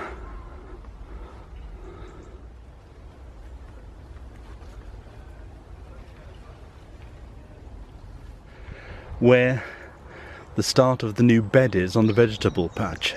Now all the paths on my plot are 44 centimeters wide, but I'm reducing this down to 38. I'm not fixing anything today, I'm just putting things down just to see how they look. I'll take it up and get all the grass out before it's firmly put in, but I can see somebody approaching the plot. What you up to then, Kai? What's the plans? A little rest and recuperation on the plot. It's a nice day, isn't it? I'm going to pick the last of the grapes actually. Oh yes, we'll go and have a look at your grapes. They're all in and fermenting at home rather than on the vine, but it's beautiful. really still. A nice Sunday afternoon. Yeah, looking forward to the feet up bit later.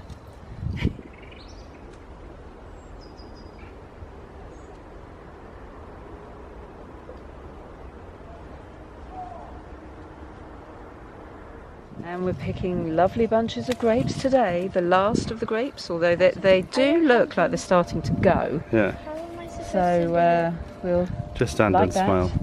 So I've got a helper here today who's right. Clip edges. That's it. There goes my finger. That's it. How many Head into pound have there. you had off so far? About 50 Oh, so right. far. And what are you I doing with think it? I've turned a lot of them into grape jelly, and Oh, right, yeah. I've just used 2 large Kilner jars, and I've filled them with the grapes and rather a lot of alcohol. So one of them's got Happy vodka New Year. and one's brandy. And that has to be turned every few days. We've got to turn it, shake it. Is that And, full of sugar and then you... Yeah. So we shall see. But the rest, I reckon, grape jelly. And I'm also going to freeze some. So All right. for over Christmas, and then we can just sprinkle them on, cereals or whatever. Well, we'll have to come back in a few weeks and taste the and see what happens. end Yeah. produce. I mean, they're very sweet. They really are. And I've left them just the right length of time now, considering it's practically November. I've got, got a good crop this year. I'm really chuffed with them. I'm just admiring my violas. Look at the colours in them. Some of them are starting to go to seed, and when you see the little seed head there, you can just pull that off and you'll get more flowers. You can leave the seed heads on if you want to, and then you can do some more seeds for yourself. Now in the greenhouse I've got lots of seedlings that need to be potted on, so I might do some of them. I've got some new plants that turned up as well. If you want something to give you ground cover, this is a wonderful plant. It's called Snow on the Mountain, also known as Snow in Summer, and that will spread, and it might spread a bit too much, but because it's such a nice plant, it's very easy to take out. You just put your hand in and rip clumps out and pass them on to your friends or whatever. And nice to see some colour in the greenhouse. If you remember, outside the shed I also put some violas in a basket, and the others I put in the trough, and these ones have started to come into flower this week, and some beautiful colours on there. Look at that one, beautiful. And it's nice to get some colour in the garden when everything else, on everybody else's allotments anyway, is starting to look quite bare. Some new additions to the allotment is this sweet cherry tree that I planted this week, and I did a video on just this, and I'll link to that in the description below. But I've got some other new additions to the plot as well. Rhubarb Livingston. This is a new rhubarb that was sent to me from Sutton Seeds. And what's different about this compared to other rhubarb is the fact that you crop this in the autumn. This is the world's first autumn cropping rhubarb. So they've sent me 3, and I think I may only plant 1, because the one that I would already have, if you remember, the one that harvests in the spring, which is over here, I've had this for about 2 or 3 years, and that's huge. Somebody asked me the other day, when do I divide my rhubarb? Well, I divided this about 4 years ago, because it was down the other end, and I've got no plans to divide it for quite a long time, to be honest, about 6, 7, maybe even 8 years. I get a good crop from it, so I don't want to disturb it. And the roots, when I did transplant it, and it had only been in the original spot for about 4 years, the roots went down quite a few feet, so I don't want to give myself too much hard work. So this Livingston rhubarb, I just need to find a spot for it. When I was visiting YouTubers back in the summer, Julie Drake gave me a rhubarb that she did from seed, and that I've actually passed that on to Kai, because Kai didn't have any rhubarb, and that's doing well in the plot next door. So this time next year I think we'll have more rhubarb than we can deal with. But if you are putting new rhubarb in, I wouldn't crop too much of it in the first year. Maybe 1-2 stalks at the most, because you want to give the plant time to put the root down and do a good root system, because if you haven't got that root system below, then you're not going to have a lot on top. So don't take too much in the first year, because you'll make the vegetable, because rhubarb is a vegetable, you make the vegetable too weak. It's a bit like the red love apple tree. The fact that I didn't crop too much in the first few years was because I was concentrating on the roots. So I look forward to trying this next year, trying a stalk or two of rhubarb Livingston. Right, what else am I going to do?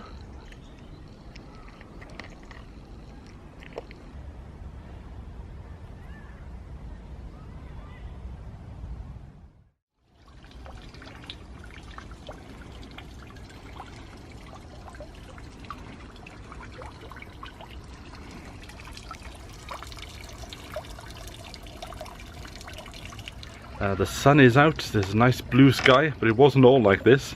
Round about 8 o'clock this morning, the mist was down over the allotments, and it was very difficult to see even in front of your hand. But let me open up and get ready, and then we'll do a bit of gardening.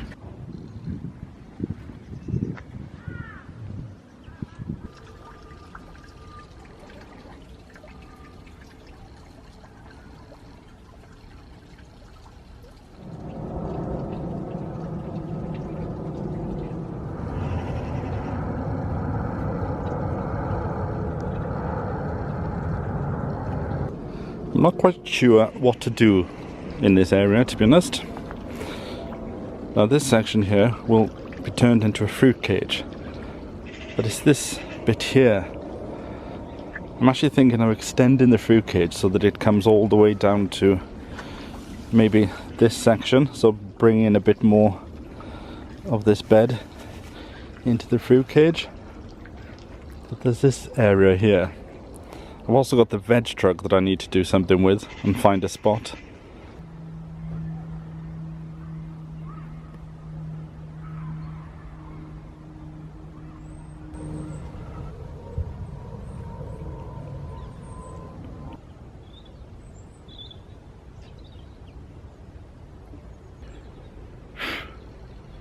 So this is where I've got to so far.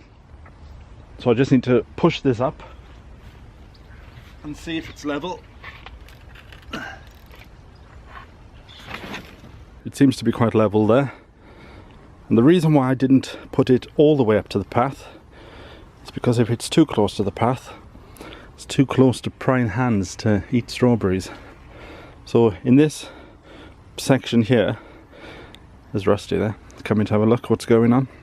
So in this section here, I think I might put some sunflowers to grow up.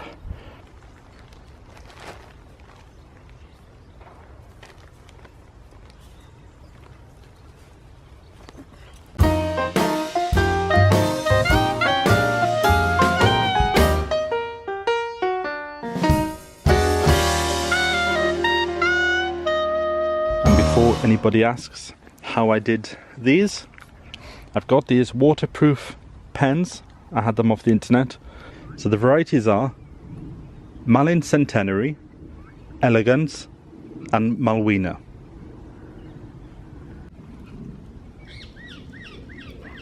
Do you like strawberries? I think the answer is no.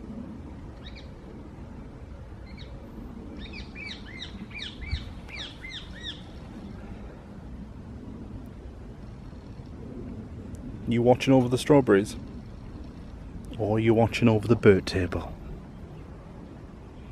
Well, it's getting a bit cold now, and there's nothing more for me to do today than go home and have a cup of tea and just reflect on the enjoyment of being in a garden. See you next time.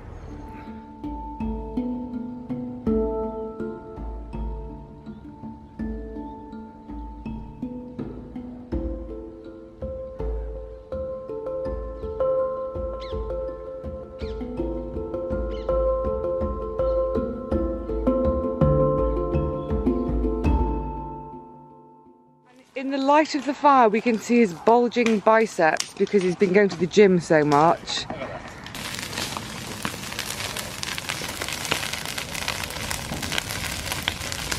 Actually, it should smell lovely when all the conifer trimmings go on.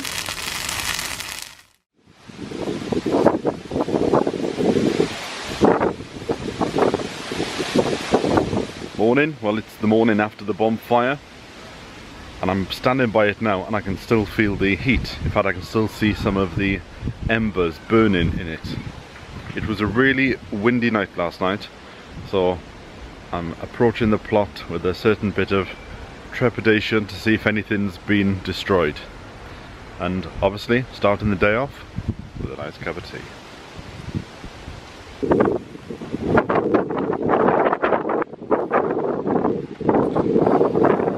Well, everything looks okay on the plot.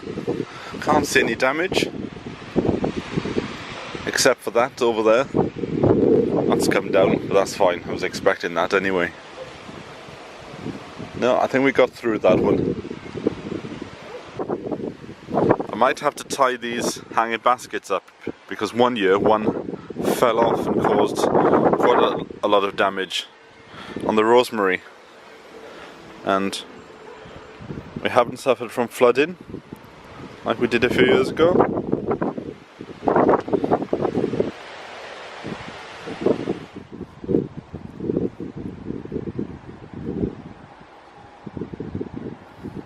This chicken wire I bought down in Wilko's for a really good price. It was around about £2.50, £3 for a roll of it. I might go back and get some more. So this will still be used for runner beans, but in the meantime I'm going to fill it with some autumn leaves, and then by the time I get to put in some soil in, ready for the runner bean plants, there'll be a beautiful mixture of organic material in the trench.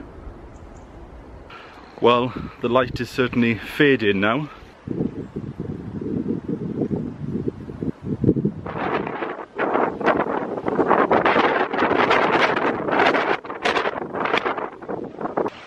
It's a bit windy.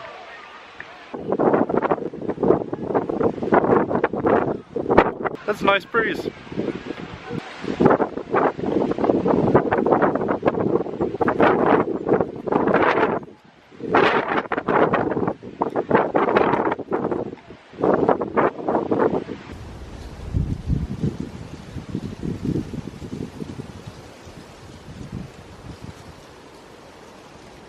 Apparently Storm Barney is on the way and he's already starting to get a bit angry. I can see it in the trees.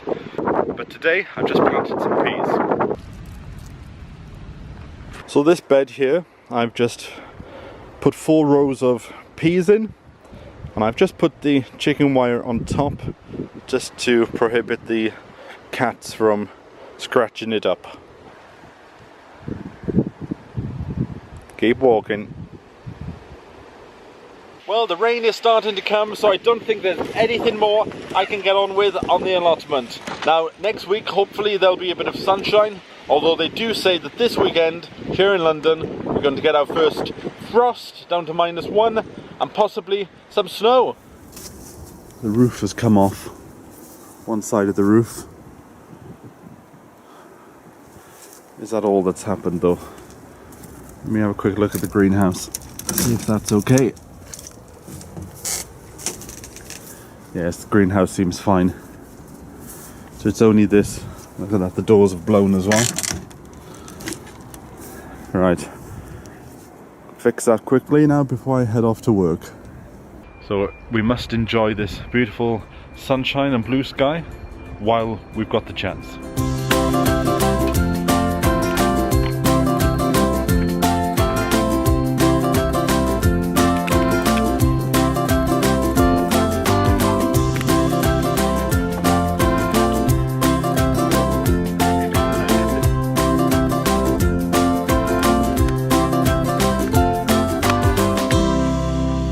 you go.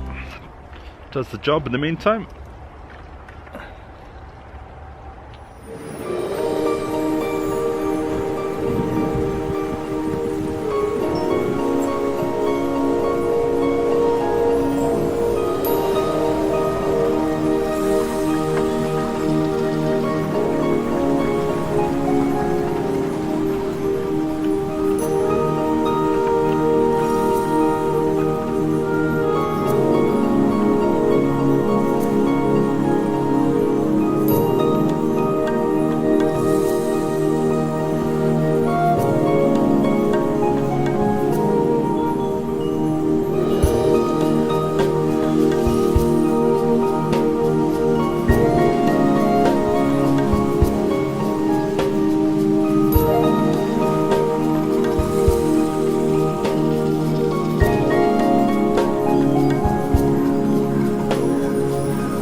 Hello, welcome back to the allotment. Well, it's a frosty day here. Yesterday we had a few hours of snow, but it didn't stay. But today the frost has well and truly arrived and everything is frozen. Now in this situation, try and stay off the earth as much as possible. This is why people put planks of wood down or flagstones, because you want to stay off the soil as much as possible, because it's frozen, and if you start walking over it you'll destroy everything beneath it. And the same to do with your crops. If you have any cabbages in like I've got, don't touch them, stay away from them, let the morning sun defrost them naturally and slowly, and everything will then get back to normal.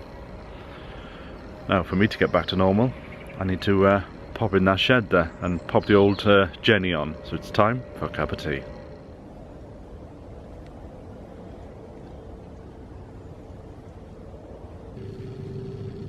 Say hello to the folks at home. Hello to the folks at home.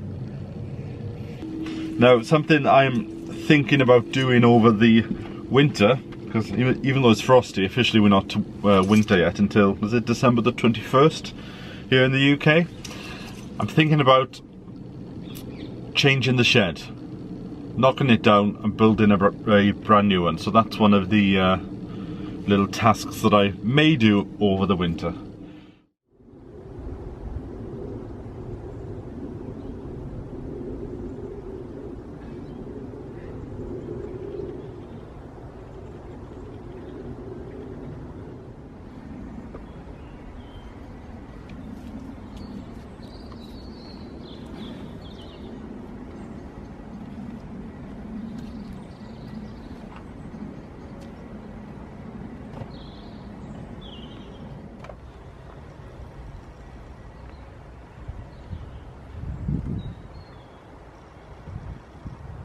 So I've just been cleaning some boxes, sorting out what's in there, just doing a general stock check of what I've got, and giving this section here a bit of a clean, and just finding out what I've got and what the state of the shed is like.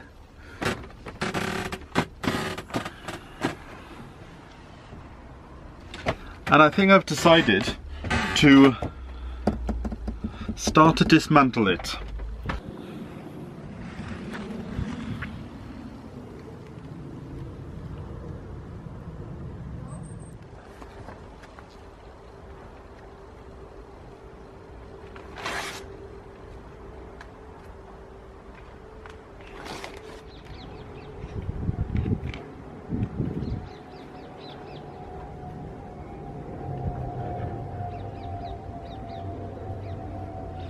This is the space that I have behind my shed, just a storage place at the moment. So I'm going to clean all this up over the next few weeks, and when I build the shed I'm going to make use of all this extra space here, so I'll bring the shed out to about there. But it's done good service. I was looking at some pictures last night and the shed's been here for about 7 years. Been here since the very first days. So recently I've transplanted some of my violas and foxgloves. I ran out of pots there, so I just put a lot in the one pot. So the trick is now is just to keep these frost free over winter.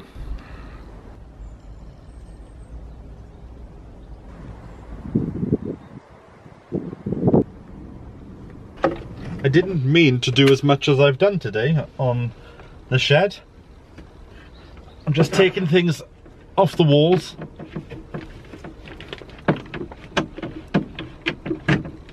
And that's all I'm doing today.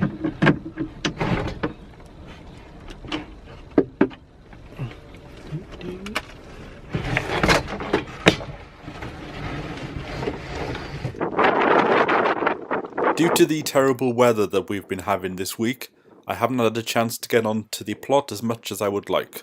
So the only thing that I've been able to get on with is to weed this new vegetable bed ready for next year.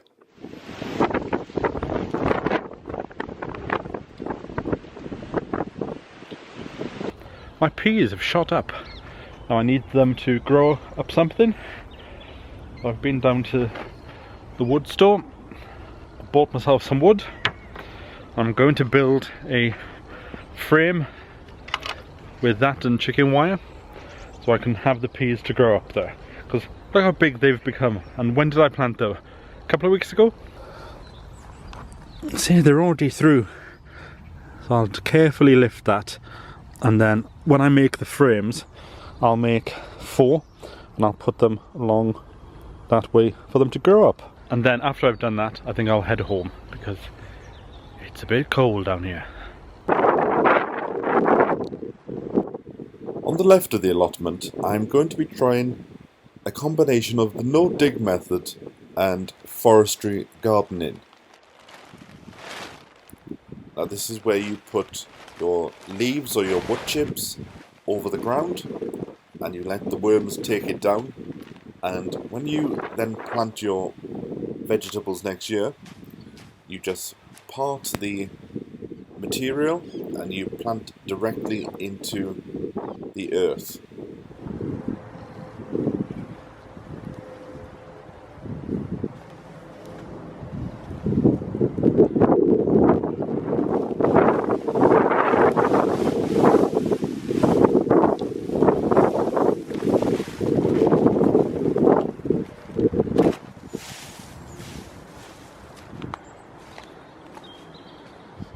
In 2016, I'll be putting videos up as and when. There won't be a set schedule like there's been for the last 3 years, because we've done weekly videos nearly every week for the last 3.5 years, and that's now come to an end. And who knows, you'll probably end up with more videos than you did before. So keep an eye out and make sure that you're subscribed to the YouTube channel, and I'll put the link on screen so you can go off and do that now.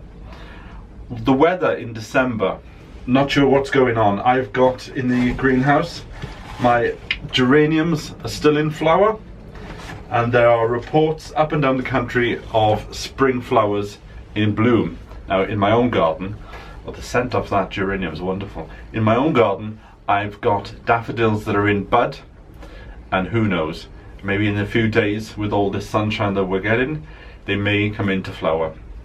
So there's not a lot more to do at the moment. I'm going to take a week off for Christmas, and then we'll be back on the allotment planning what we're going to do next year, because I'm developing the new kitchen garden area down the bottom, and then my attention will turn to this fruit section and doing a brand new shed. So there's still lots to do. I don't know where these people get this idea from that you can put your garden to bed in the winter and then disappear for a month or two.